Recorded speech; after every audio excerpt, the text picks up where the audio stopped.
All right, so chapter two, strength building. So it was kind of broken down into three main subjects. The first subject was asking the question, is he always this good? Second subject was knowledge and skills. And the third was talent. So the first one, is he always this good? The question that kind of banked off of that was, what can we learn about our strengths from Colin, or what can we learn about strengths from Colin Powell? Um, After one of Colin Powell's speech, you kind of pondered the question: is he really this good?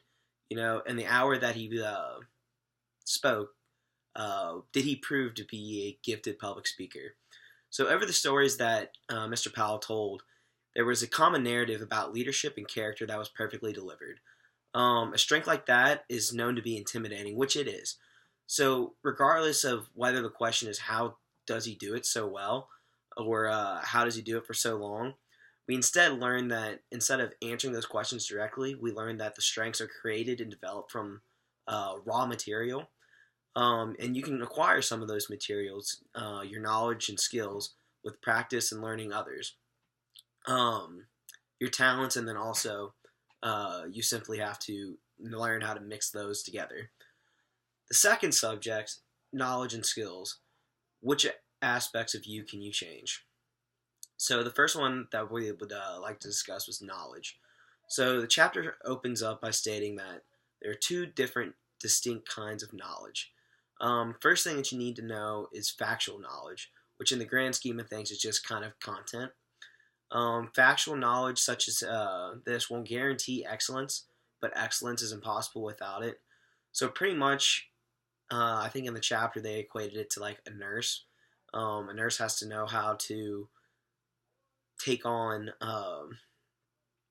take care of a patient, but that knowledge is something that really isn't coming from experience, but it's something that she learned in school. I mean, it's factual.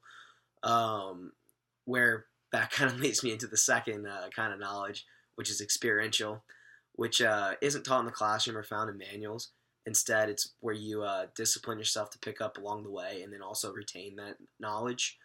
There are multiple forms of this, but experimental knowledge is more conceptual than anything. You take two examples, your values and your self-awareness. Both of these need to be refined if you really want to build your strengths. So that kind of led into the next thing of skills. Skills bring structure to experiential knowledge. And what does this mean, you might ask? It means whether the activity at some point, a smart person will sit back and formalize the accumulated knowledge into a sequence of steps that, if followed correctly, will lead to performance. Not necessarily a great performance, but an acceptable performance nonetheless that people could walk away and be like, yes, that was good. Not where you're walking away of like, what did I just watch? So the chapter then refrains back to use an example of Colin Powell with this, or but just any great public speaker in general, and describes how they approach public speaking. It says the sequence is the most basic skill of public speaking, which is to, in 3 steps, always start by telling people what you are going to tell them. So kind of like a thesis statement. And then the second step is actually tell them throughout the speech. And then the third step would be to tell what you have told them. And that's kind of at the end where you would just kind of summarize again, as we've all learned from numerous English classes, to always kind of refrain and summarize what you wanted to talk about and the points that you hit to really back up your stance. So to improve your performance, you will need to learn and practice all the skills available. But you have to watch yourself because there are some flaws, and there are 2 big ones that are highlighted in the chapter. The first flaw that you have to really look out for is that while skills will help your performance, they may not help you excel.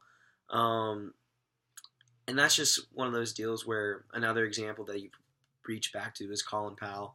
That you can learn all the things that he did and really study them and try to get them down to a T.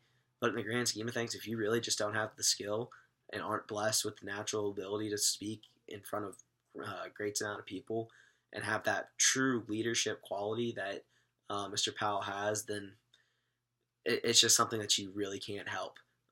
Very few people were born with something like that. But the second flaw is that some activities defy being broken down into steps, which that's pretty much self-explanatory. So the main takeaway on skills is that a skill is designed to make the secrets of the best easily transferable. If you learn a skill, it'll help you get a little better, but it'll not cover for a lack of talent. Instead, if you build those strengths, skills will actually prove most valuable when they're combined with genuine talent. So as long as you find your talent and can mix some of those skills, that's going to be great. And that kind of leads me into the next point, which is talent. And the talent aspect really kind of hammers the questions of what aspects are you enduring. So to answer and get the full grasp of talent, it was broken down into a few numerous questions. The first one that I would like to bring up was the question of what is talent. Talent, in the textbook they describe it. There's numerous ways that you can describe it, and they're not all exactly right. The textbook defines it as talent is any reoccurring pattern of thought, feeling, or behavior that can be productively applied. An example of this is if you're competitive, if you're persistent, if you're responsible, etc. All of those are talents. It's not just the preconceived notion of a talent is being good at sports. No, I mean, it's traits. If you're a responsible individual, that's a talent because that can help you move forward in life because you're responsible and can get your job done.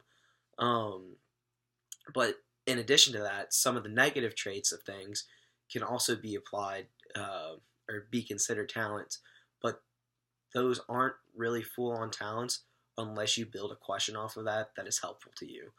I'm trying to think one of the examples that they gave, but it led to the talent led to the question of what if. It was what if I didn't have this? What could I do to get around this? It was actually pretty good stuff.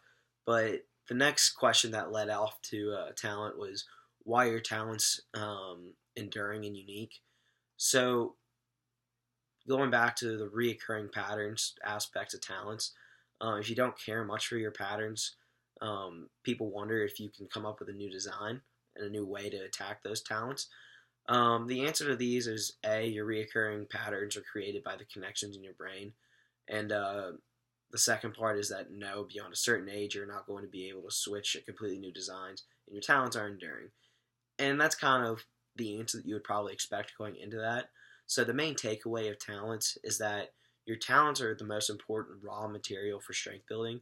If you're able to identify your most powerful talents, and if you're able to mix them well with skill and knowledge, then that will potentially guide you down to a strong life and a successful life too, because it's very important, as we all learned in the chapter, that you have to make sure that you have to know to mix all those aspects together to really get the full understanding of how to go down with a strong life.